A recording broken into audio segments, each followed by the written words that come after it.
تو تصوف اعتقادی چاہے ذات باری تعالیٰ کا ہو، تصوف اعتقادی چاہے صفات باری تعالیٰ کا ہو، تصوف اعتقادی چاہے کلام باری تعالیٰ کا ہو، امام احمد رضا خان فاضل بریلوی ہر محاذ پر صوفیہ اکرام کے شانہ بشانہ نظر آئے۔ زندہ باد۔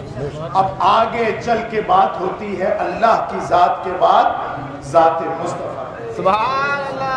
بریلی کی کھڑکی سے دیکھو کہ امام احمد رضا کی نظر میں مقام مصطفیٰ کیا ہے۔ زندہ باد، زندہ باد، سبحان اللہ۔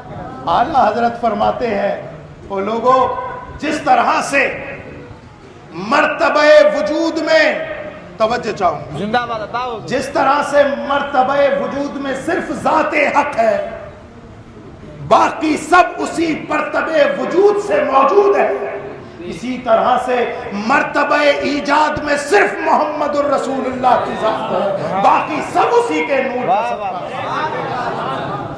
اور آگے امام احمد رضا خان فاضل بریلوی ارشاد فرماتے ہیں، او لوگوں جس طرح سے یہ ساری کائنات مصطفیٰ کے قدم اطہر کے صدقے پیدا ہوئی، زندہ باد، جس طرح سے کائنات اپنے وجود میں رسول اللہ کی دست نگر ہے، اسی طریقے سے یہ کائنات اپنی بقا میں رسول اللہ کی محتاج ہے۔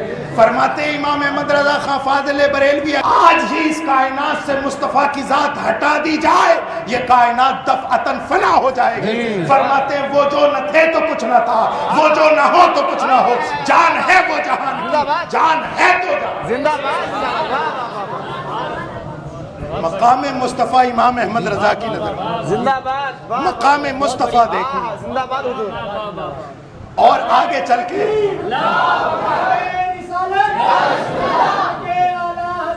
جس طرح سے یہ دنیا نہیں تھی اور ذات مصطفیٰ کے صدقے کائنات بنی، اسی طرح سے اگر اس کائنات کی خیریت چاہتے ہو اور تمہیں یہ لگتا ہے کہ یہ کائنات بغیر مصطفیٰ کے رک جائے گی، تو ایک سیکنڈ کو میرے مصطفیٰ مقام معراج میں گئے تھے، ساری کائنات کو روک دیا گیا۔ کیا بات ہے، واہ واہ واہ واہ، کیا بات ہے، واہ واہ واہ واہ۔ اور مقام مصطفیٰ کی بات آتی ہے تو امام احمد رضا خان فاضل بریلوی آگے ارشاد فرماتے ہیں، ممکن میں یہ قدرت ممکن میں یہ قدرت کہاں، واجب میں عبدیت کہاں، حیران ہوں ہے یہ بھی خطا، یہ بھی نہیں، زندہ باد۔ ابھی آپ کی سمجھ میں نہیں آیا ہوگا، محبت میں سبحان اللہ کہہ رہے ہو، کیا بات، محبت میں سبحان اللہ کہہ رہے ہو، سمجھاتا ہوں۔ اعلیٰ حضرت فرماتے ہیں یہ کائنات میں جو کچھ موجود ہے،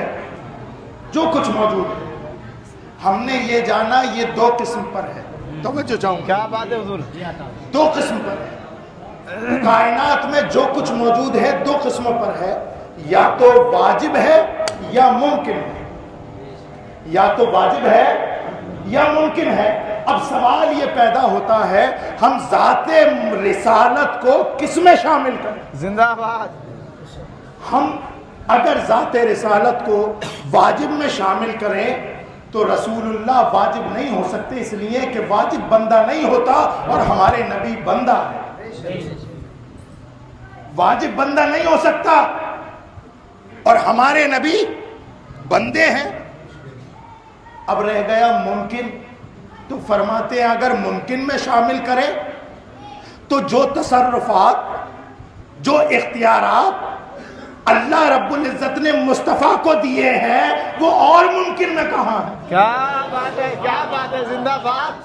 جو اختیارات اور اللہ اکبر کبیرہ تصرفات کی قدرت جو مصطفیٰ کو اللہ نے ارشاد فرما دی ہے، عطا فرمائی ہے، وہ عام ممکن میں کہاں ہے۔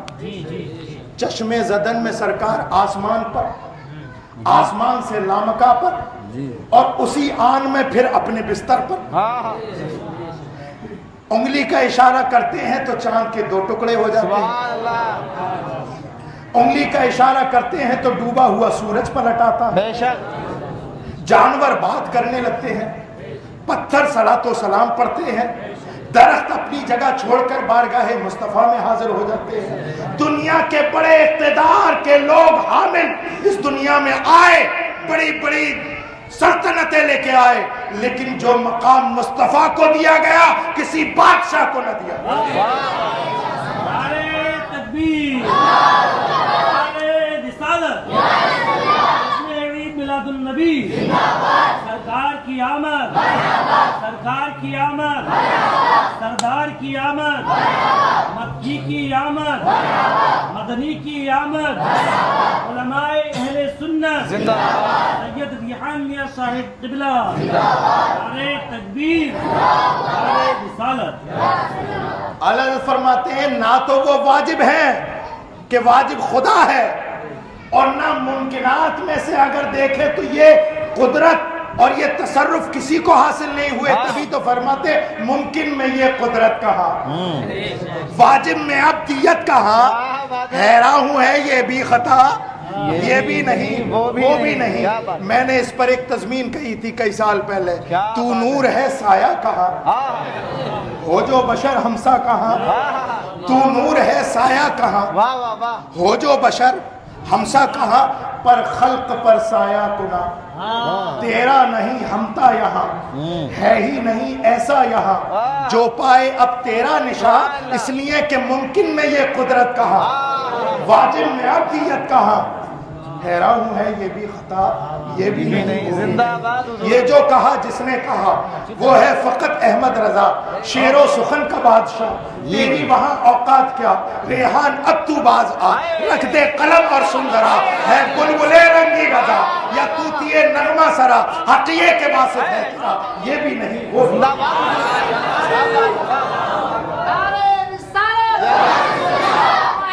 فرماتے ہیں اعلیٰ حضرت کے نہ تو میرے نبی واجب ہیں اور نہ عام ممکنات کی طرح ہیں، بلکہ اللہ اور بندے کے درمیان میں برزخ کبریٰ اگر کوئی ذات ہے تو میرے محمد کی ذات ہے۔ بندے اور خدا کے درمیان واسطہ عظیم برزخ کبریٰ کا نام ذات مصطفیٰ، مقام مصطفیٰ۔ حق یہ کہ فرماتے ہیں ممکن میں یہ قدرت کہا، واجب میں عبدیت کہا، حیران ہوں ہے یہ بھی خطا، یہ بھی نہیں وہ بھی نہیں۔ آگے فرماتے ہیں حق یہ کہ ہیں عبد الہ، عالم امکا کے شاہ، برزخ ہیں وہ سر خدا، یہ بھی نہیں وہ بھی نہیں۔ مقام مصطفیٰ کی بات آتی ہے تو امام احمد رضا وہیں کھڑے ہیں جہاں صوفیہ کھڑے ہیں، جہاں صوفیہ کھڑے ہیں۔ بات آتی ہے علم مصطفیٰ کی تو تمام صوفیوں کا مذہب و مشرب یہ ہے کہ اللہ رب العزت نے تنکے کے برابر کا بھی علم مصطفیٰ کی نگاہ سے نہیں چھپایا، سب کچھ عطا فرمایا۔ اللہ رب العزت نے ما کانا وما یکون کا علم جو وہ دے سکتا تھا اور جو ہو سکتا ہے، اللہ نے سب اپنے مصطفیٰ کو عطا فرمایا۔ اور اس کو خالص الاعتقاد میں اعلیٰ حضرت نے بڑے شفاف طریقے سے بیان فرمایا کہ کس طرح سے علم مصطفیٰ کا مقام ہے۔ اور آگے ارشاد فرماتے ہیں تمام دلائل، تمام اقوال ائمہ لکھنے کے بعد جب تمام لوگوں نے اعلیٰ حضرت پر کفر کے فتوے لگائے تو اعلیٰ حضرت نے فرمایا کہ امام احمد رضا پر فتویٰ لگانے کی وجہ یہ ہے کہ احمد رضا اپنے مصطفیٰ کے علم غیب کا قائل ہے۔ سن لو امام احمد رضا پہ فتویٰ لگانے والوں، احمد رضا پہ فتویٰ لگانے والوں، تم نے نہیں دیکھا احمد رضا کا دامن کس کس پاک دامنوں سے وابستہ ہے؟ امام احمد رضا کا دامن ائمہ سے وابستہ ہے، ائمہ سے چلتا ہوا وہ اللہ اکبر کبیرہ علماء سے چلتا ہوا صحابہ تک ہے، اور صحابہ سے مصطفیٰ تک ہے، اور مصطفیٰ سے اللہ رب العزت تک احمد رضا کا سلسلہ وابستہ ہے۔ علم مصطفیٰ کی بات اللہ اکبر کبیرہ۔ امام احمد رضا خان فاضل بریلوی رضی اللہ تعالیٰ عنہ کا یہ عقیدہ تھا کہ آپ یعنی رسول اللہ، ہم جو زبان سے بولتے ہیں وہ تو وہ، ہمارے دل میں جو خیالات ابھرتے ہیں میرے نبی اس کو بھی جانتے ہیں۔ ہم یہاں سے پکارے وہاں وہ سنیں، ہم یہاں سے پکارے وہاں وہ سنیں، مصطفیٰ کی سماعت پہ لاکھوں سلام۔ اللہ اکبر کبیرہ. ایک مرتبہ ایسا ہوا، اعلیٰ حضرت بڑا خیال رکھتے تھے اور ان کا عقیدہ، چونکہ کسی کا بھی عقیدہ یہ ہو جائے کہ رسول اللہ ہمیں دیکھ رہے ہیں، قسم خدا کی وہ کبھی غلط کام نہیں کر سکتے. بے شک. اعلیٰ حضرت کا عقیدہ تھا کہ احمد رضا تیرے زبان سے ہی نہیں، تیرے دل میں اگر کوئی بات پیدا ہوئی مدینے والا اس کو بھی اور اعلیٰ حضرت اس کا بڑا خیال رکھتے ہیں. یہی وجہ ہے کہ آپ اس ادب کو آپ کی شاعری میں بجا طریقے سے چمکتا ہے یہ ادب. بے شک. حضرت شیر بیشہ اہل سنت کے بھائی تھے مولانا محبوب رضا خان. وہ اپنا چشمدید ایک واقعہ بیان کرتے ہیں کہ میں اعلیٰ حضرت کی بارگاہ میں بیٹھا ہوا تھا تو ایک حافظ صاحب اپنی نعت پاک لکھ کر اور چیک کرانے کے لیے اعلیٰ حضرت کی بارگاہ میں اور کہنے لگے کہ حضرت ذرا چیک فرما دیں، تصحیح فرما دیں. اب وہ نعت کیا تھی؟ وہ نعت وہی تھی، میرا دل تڑپ رہا ہے، میرا جل رہا ہے سینہ، یہ دوا وہیں ملے گی مجھے لے چلو مدینہ، ہے نا. مدینہ بلا لیجئے زہرا کے بابا، مدینہ بلا لیجئے، تڑپتا ہوں میں مدینہ بلا لیجئے. اس طرح کے مفہوم کی وہ نعت پاک لکھ کر کے لائے تھے. اب اعلیٰ حضرت نے جب دیکھی، ظاہر سی بات ہے عاشق صادق جب یہ دیکھے گا تو فوراً کھڑے ہو گئے اور کہا حافظ صاحب آپ تو فنا فی الرسول ہیں، آپ کا تو بہت بڑا مقام ہے. تو وہ گھبرا گئے، حضرت میں نے قلم اٹھایا اور لکھ دیا. تو اعلیٰ حضرت کے چہرے پر خفگی کے آثار نمودار ہوئے اور فرمایا کہ حافظ صاحب اگر یہ واقعاتاً نہیں ہے جو تم نے لکھا ہے، اگر یہ واقعاتاً نہیں ہے، یعنی اگر تمہارے دل میں بھی وہی ارمان نہیں ہے جو تم نے لکھے ہیں، تو یاد رکھو یہ جھوٹ ہے اور پھر کس کی بارگاہ میں. اللہ کہنا آسان ہے. جی جی. امام احمد رضا صوفی باصفا کا نام تھا جس کا صرف قال ہی نہیں بلکہ حال بھی یہ کہتا تھا کہ اللہ اکبر کبیرہ، مصطفیٰ مجھے دیکھ رہے ہیں، مصطفیٰ مجھے دیکھ رہے ہیں، مصطفیٰ مجھے دیکھ رہے ہیں. واہ واہ. فوراً فرمایا کہ اسے کاٹو اور جب تم اس لائق بن جاؤ کہ تمہارے قول کی مطابق تمہارا حال بھی ہو جائے تب مصطفیٰ کی نام. اللہ اکبر کبیرہ. علم مصطفیٰ کا عالم ہے. تو صوفیہ اکرام کا جو مشرب ہے علم مصطفیٰ کے تعلق سے کہ رسول اللہ صرف ہماری باتوں کو نہیں ہمارے دل میں ہونے والے خطرات سے بھی باخبر ہے، تو اعلیٰ حضرت کا بھی وہی موقف ہے. لہٰذا علم مصطفیٰ کی بات جب کی جائے گی تو اعلیٰ حضرت بھی وہی شانہ بشانہ صوفیوں کی ملیں گے جہاں صوفیہ اکرام. بہت بڑھیا. دوسرا ہے اختیار مصطفیٰ. اختیار مصطفیٰ، اختیار مصطفیٰ یعنی اللہ رب العزت نے نبی کو کتنا مختار بنایا ہے، کن کن باتوں کا اختیار دیا ہے. تو اعلیٰ حضرت فرماتے ہیں کہ اگر کوئی سچا مومن ہے تو وہ یہ خیال رکھے کہ اس کی جان ہی نہیں، اس کی مال، اس کی اولاد، اس کا سرمایہ سب محمد رسول اللہ. واہ واہ واہ واہ واہ واہ. اس کی ذات پر بھی اس کا اتنا حق نہیں جتنا حق آمنہ کے لال کا. یہ اختیار مصطفیٰ نہیں تو کیا ہے؟ یہ اختیار مصطفیٰ نہیں تو کیا ہے؟ اور پھر فرماتے ہیں آگے مالک کونین ہے گو پاس کچھ رکھتے نہیں. مالک کونین ہے گو پاس کچھ رکھتے نہیں، دو جہاں کی نعمتیں ہیں ان کے خالی ہاتھ. اب ہمارے استاد محترم جامع معقولات و منقولات علامہ عاقل رضا صاحب قبلہ ہمیں درسگاہ میں جب پڑھایا کرتے تھے اور جب اختیار مصطفیٰ کی بات آتی تو اعلیٰ حضرت کے شعر کی اس کی تشریح فرمایا کرتے تھے مالک کونین ہے گو پاس کچھ رکھتے نہیں، دو جہاں کی نعمتیں ہیں ان کے خالی ہاتھ ہیں. زندہ باد. تو فرماتے تھے کہ بچوں ایک تو اس شعر کا مطلب یہی ہے جو تم سمجھ رہے ہو، یعنی دیکھنے میں آمنہ کا لال ایسا لگے گا کہ ہاتھ خالی ہے لیکن حقیقت میں کائنات کی کنجی اللہ نے ان کے ہاتھوں میں دی. اور ایک خالی کا مطلب وہ ہے جو ہم اپنی زبان میں بولتے ہیں، بولے یہ بات خالی قاری محفوظ الرحمان کو پتا ہے اور کسی کو نہیں. کیا مثال ہے، واہ واہ، خالی بات محمد احمد رضا کو پتا ہے اور کسی کو نہیں. کیا بات ہے حضرت. یعنی صرف کا معنی. تو اعلیٰ حضرت کے اس شعر کے مصرے سے دو معنی پیدا ہو رہے ہیں. ایک تو وہی جو آپ سمجھ رہے ہیں کہ بظاہر دیکھنے میں ہاتھ خالی لگ رہا ہے لیکن کونین کے خزانے ان کے ہاتھ میں. اور دوسرا یہ کہ اعلیٰ حضرت فرماتے ہیں مالک کونین ہیں، گو پاس کچھ رکھتے نہیں، دو جہاں کی نعمتیں خالی ان کے ہاتھ میں. یعنی اعلیٰ حضرت فرماتے ہیں صرف میرے مصطفیٰ کے ہاتھ میں، واہ واہ، خالی ان کے ہاتھ. صرف زندہ دو جہاں کی نعمتیں خالی ان کے ہاتھ، صرف انہی کے ہاتھ. ہائے ہائے. اور آگے ارشاد فرماتے ہیں جب اختیار مصطفیٰ کا معاملہ یہ ہے تو میں مصطفیٰ کو کیا کہوں، سرور کہوں، ہائے ہائے، واہ، کیا بات ہے، زندہ باد، سرور کہوں، سرور کہوں ہائے ہائے، کہ مالک و مولا کہوں تجھے، زندہ باد، سرور کہوں کہ مالک و مولا کہوں تجھے، باغ خلیل کا گلے زیبا کہوں تجھے، تیرے تو وصف عیب تناہی سے ہیں بھری، حیران ہوں میرے شاہ میں کیا کیا کہوں. واہ واہ، لیکن رضا نے ختم سخن اس پہ کر دیا. سرور کہوں کہ مالک و مولا کہوں تجھے، باغ خلیل کا گلے زیبا کہوں تجھے، تیرے تو وصف عیب تناہی سے ہے بری، حیران ہوں میرے شاہ میں کیا کیا کہوں تجھے.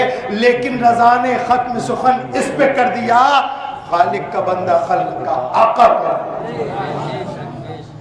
تو ذات باری تعالیٰ، صفات باری تعالیٰ، کلام باری تعالیٰ، اختیار مصطفیٰ، مقام مصطفیٰ، علم مصطفیٰ، جس کی بھی بات کی جائے اعلیٰ حضرت صوفیوں کی صف میں نظر آتے ہیں. اب ایک آتا ہے سب سے بڑا مسئلہ تعظیم مصطفیٰ. تعظیم مصطفیٰ، تعظیم مصطفیٰ کا عالم اللہ اکبر. جو اپنے نبی سے واقعتاً محبت کرتا ہے وہ یہ جانے گا کہ میں اپنی جان دینا گوارا کر سکتا ہوں لیکن سرکار کی شان میں ادنا گستاخی برداشت نہیں. جی جی، زندہ باد. یہی تو وجہ ہے، یہی تو وجہ ہے آج سلمان اظہری کو اللہ نے وہ رتبہ عطا فرمایا ہے کہ بہت سارے پیروں کے جھرمٹ میں بھی اکیلا نظر آتا ہے. زندہ باد، زندہ باد. لوگوں تعظیم مصطفیٰ پر بات کر کے تم رسول اللہ پر احسان نہیں کرو گے، تمہارے ہی مرتبے اللہ بڑھا دے گا، تمہارے ہی مرتبے اللہ بڑھا دے گا. اور تعظیم رسول کی جب بات آتی ہے تو اعلیٰ حضرت فرماتے ہیں کہ جو بات اللہ اور اس کے رسول نے منع کی ہو اس کے علاوہ جو ادب کا لحاظ بن سکے سب کے روادار رسول اللہ کی ذات. امام مالک رضی اللہ تعالیٰ عنہ کبھی بھی مدینہ شریف میں سواری پر چڑھ کر سفر نہیں کیا. اللہ، یہ رسول اللہ صلی اللہ علیہ وسلم کی بارگاہ اور ان کی تعظیم. صحابہ کرام تعظیم کا عالم یہ تھا کہ سرکار جب وضو کیا کرتے تھے تو وضو کا پانی لے لیا کرتے تھے اپنے ہاتھ میں، اپنے چہرے اور منہ کو مل لیا کرتے تھے. یہ تعظیم مصطفیٰ. اعلیٰ حضرت فرماتے ہیں کہ جب تک کوئی الگ سے شریعت کی نص وارد نہ ہو تعظیم مصطفیٰ کی جو صورت نکل پڑے کرنی چاہیے. تعظیم مصطفیٰ کی جو صورت بن سکے وہ کرنی چاہیے. اور اعلیٰ حضرت رضی اللہ تعالیٰ عنہ نے صرف یہ بات کہی نہیں ہے، کر کے بھی دکھائی ہے. فرماتے ہیں حرم کی زمین،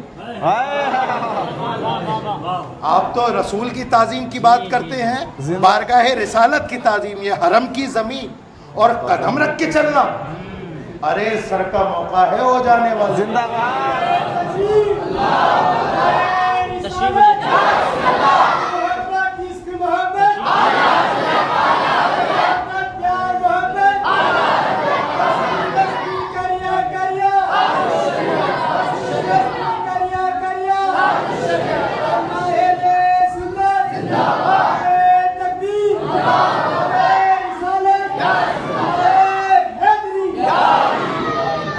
تعظیم مصطفیٰ کی بات آتی ہے تو آپ نے کل 27 سال کی مختصر عمر میں آپ نے ایک رسالہ تحریر فرمایا، اقامت القیامہ علی تعین القیام لنبی تہامہ، اور اس کے اندر لکھا، اب میں لفظ با لفظ پڑھنے کی کوشش کروں گا.